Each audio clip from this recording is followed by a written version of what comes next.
Maayong gabi sa tanan natong mga suki, balik na punta sa atong vlog sa kakanin. Dili kayo ko consistent sa pagbuhat og vlog aning kakanin nato, pero karong gabi una kay nakalugar ko og kuha sa video while gapang arrange ko aning mga molders diri sa lamisa. Mauni ang way nato aron dali na lang mauga og dali lang nato mahipos sa mga molders. Kay kinanglanon nato mapahiran og mantika kay ugma na atay magamit pagluto sa atong kakanin. Sa karon na bulan medyo hinay atong production, pero blessed lang gihapon ta mga suki kay dili ta mazerohan. Naa lang gihapon atong mga suki nga ga-order og balik sa atoa aside sa mga bag-o natong customers. Maong dako kayo akong pasalamat sa Ginoo kay maka-provide gihapon mi sa matag adlaw namong kinanglanon. Ug makapahulay pud inyong kusinera kay dili pud dali nga naa tay pamilya ug naa pa gyud tay gamay nga nagsugod na pud og ka-hyper. Kamo mga suki, kamusta naman mo? I pray nga naa mo sa maayong kahimtang, especially adunay maayong panglawas.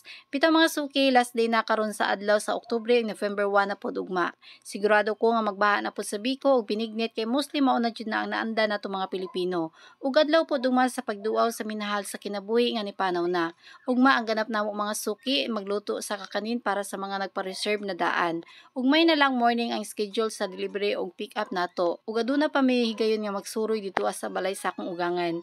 Maong sa karon ang andam na daan ang inyong kusinera kay pagkahuman ani matulog na aron na iigong kusog sa pagluto para ugma.